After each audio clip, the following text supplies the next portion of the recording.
Dash pranking Mupsilon on my birthday was amusing to my wife and her sisters. Knowing that I have a nut allergy, they hilariously added nuts to my food while driving away and shouting, "Good luck!" I never returned.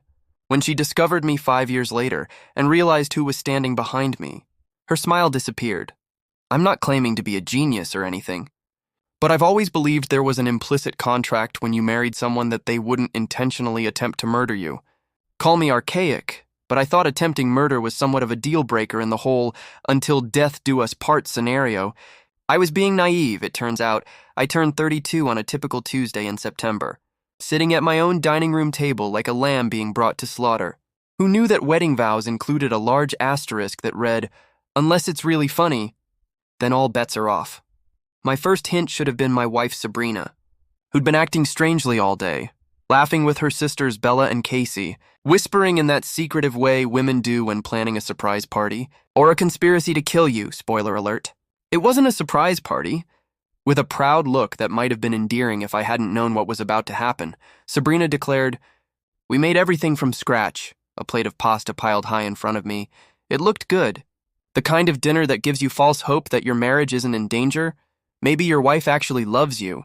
Maybe you're not losing your soul one embarrassing YouTube video at a time. Indeed, I was a fool.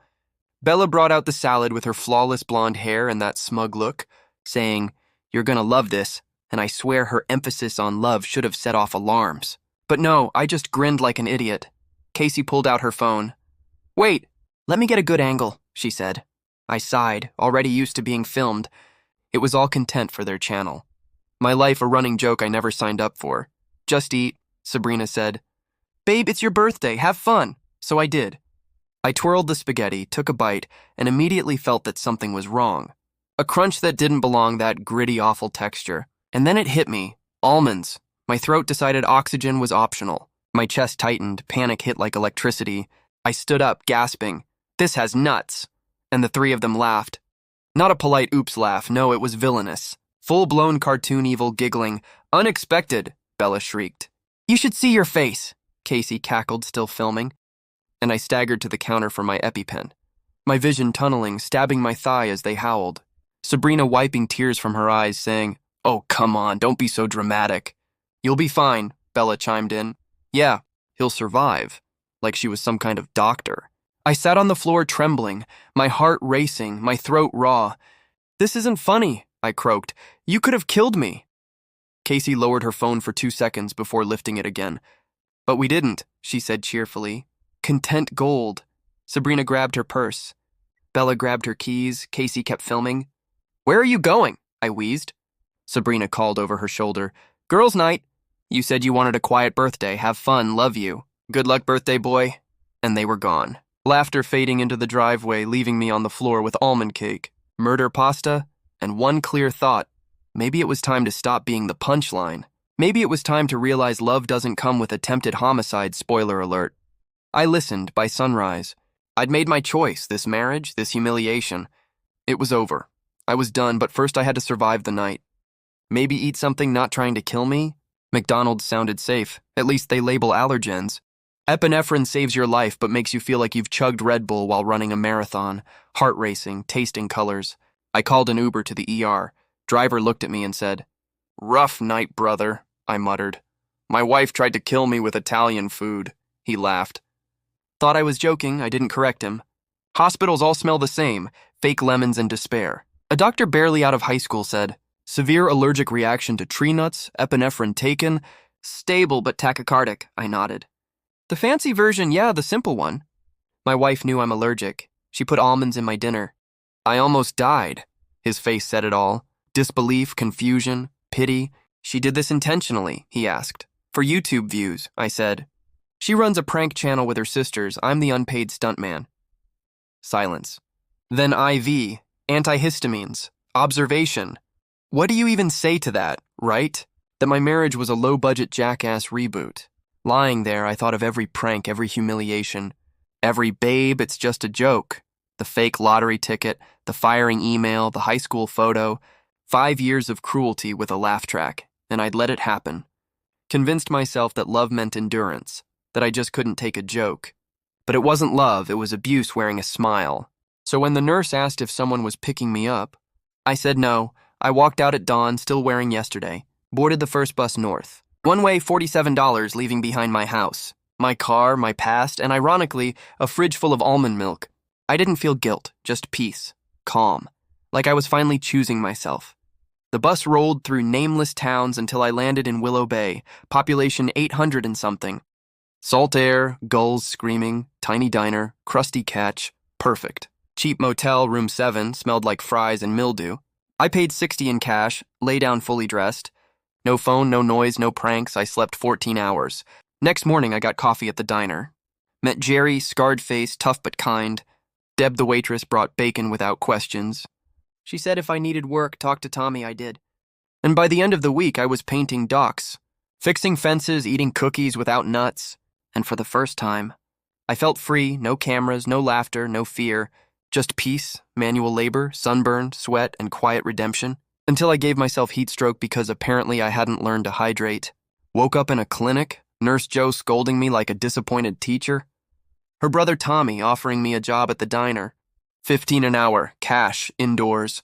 So you don't die again, he said. I laughed, I took it, flipping pancakes, serving coffee. Simple work, honest work. And for the first time in years, I wasn't a joke, I was a person, and freedom, it turns out. Tastes like burnt toast and redemption with a side of crispy bacon. Was exactly what I needed, and then naturally, because the universe can't let me have nice things for too long, everything went sideways on a completely normal Wednesday morning. I was working the breakfast rush. And by rush, I mean there were like 8 people in the diner instead of the usual 5. When the door banged open so hard, the little bell above it basically had a panic attack. Everyone looked up because in Willow Bay, when something loud happens, it's either exciting or someone's fishing boat just sank. And either way you want to know about it, standing in the doorway was this tall guy. Mid-30s, leather jacket that had seen better days. Jeans torn in a way that definitely wasn't a fashion choice. He was pale like I donate blood for a living pale. And there was a dark stain spreading across his side that I really hoped was oil or paint, or literally anything other than what it obviously was. Blood. That was blood, so much blood. He took 2 steps toward the counter, looked at me with eyes struggling to focus, and said, "Sorry about this," before collapsing face first onto the counter with a thud that made everyone's coffee cups rattle. For a second, nobody moved. We just stared at this guy who'd apparently decided our diner was a great place to audition for a crime scene. Then Deb screamed, not a horror movie scream, more like an annoyed not again scream, and suddenly everyone was moving at once. "Call Joe!" Tommy yelled from the kitchen. Already grabbing a stack of dish towels on it, I dialed the clinic. Memorized from my heat stroke adventure, because apparently I collect medical emergencies like Pokemon cards, Joe answered on the second ring. "Willow Bay Clinic, this better be good." "Hey, it's Aaron from the diner. We've got a guy who just collapsed and he's bleeding everywhere and I think you should come." "Bleeding from where?" she asked. "All business." I looked at the guy as Tommy rolled him onto his back. The leather jacket fell open. White t-shirt gone red, his side, maybe his ribs. "There's a lot of blood, Joe. Like concerning amounts, keep pressure on it." "I'm 2 minutes away," she said and hung up. Tommy pressed towels against the wound, and it made this awful wet squelch I could have lived my whole life without hearing. The stranger was conscious, barely, groaning with each breath. "Stay with me, buddy," Tommy said, jolly replaced by laser focus. "You got a name?" "Grayson," he wheezed. "Sorry about the mess, don't worry about the mess. Worry about not dying. We like our customers alive. Better for repeat business." I grabbed more towels because the first ones were soaked. And I tried very hard not to think about how this was the most excitement Willow Bay had seen in months, and also the most traumatic thing I'd witnessed since my wife tried to murder me with pasta. Different trauma, but still, what happened to you? I asked while we waited for Joe. Grayson rolled his eyes toward me and even half-dead managed sarcasm. "Would you believe I tripped? Not even a little?" I said good instinct, he muttered, winced, got shot. Disagreement with someone who disagreed violently. "Need to call the cops?" Tommy asked. Grayson laughed, which turned into a terrible cough. Cops were the problem. Well, that was concerning. Before I could ask more, Joe burst in with a medical bag that looked like it had survived a war. She took one look, said a word not found in any textbook, and took over. "Everyone back up. Gloves on. Tommy, keep that pressure. Aaron, call for an ambulance. He needs a hospital." "Nearest hospital's 40 minutes away," Tommy said. "I know that, which is why I'm calling now instead of later." Joe snapped, hands gentle as she examined. Looks like a through and through. Bullet missed anything vital, probably. But he's lost blood, and I need to make sure he's not bleeding internally. She worked fast, cleaned, packed, wrapped. Grayson gasped. The ambulance showed up about 15 minutes later, not bad for the middle of nowhere. They loaded him up while Joe rattled off medical language like a second tongue. Before they wheeled him out, Grayson grabbed my wrist. Grip surprisingly strong for a guy who just bled all over our breakfast counter. Thanks, man, he said, eyes clearer. Seriously, don't mention it, I said. Maybe next time collapse at a hospital first? He actually smiled. Then they rolled him out, and the diner went quiet, except for Tommy scrubbing blood and muttering about replacing the vinyl. That was intense, Deb said, pouring shaky coffee. Who gets shot before 8 a.m. in the morning? Someone having a worse day than us, I said. Jerry snorted and kept eating pancakes like dinner theater. The cops arrived about an hour later, 2 of them official and suspicious. They asked what we'd seen, what he'd said, whether we knew him. We told the truth. Guy walked in bleeding. We called for help. That was it. They didn't love it, but had nothing else. Told us to call if he came back. You think he'll come back? I asked Tommy after they left. Tommy shrugged, scraping blood-soaked towels into a bag. If he does, we'll deal with it. Guy said thanks, didn't threaten anyone. Just needed help. That's good enough for me. And that was that. We cleaned up, replaced towels, and went back to breakfast like nothing happened. Because that's what you do in small towns. Weird stuff happens, you deal with it, then you move on. I figured that was the end of the Grayson story. Random stranger, dramatic entrance, never see him again. I was wrong.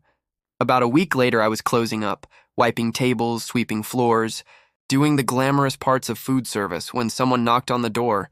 I looked up, ready to point at the closed sign, and there he was. Grayson. Significantly less bloody and significantly more alive. One hand to his side like it still hurt. Sheepish expression. Unsure if he was welcome. I unlocked the door. Hey, he said. I know you're closed, but I wanted to thank you properly without all the bleeding. You're welcome, I said. You look better. Less actively dying. Yeah, turns out getting shot sucks, he said, smiling carefully. Doctors pat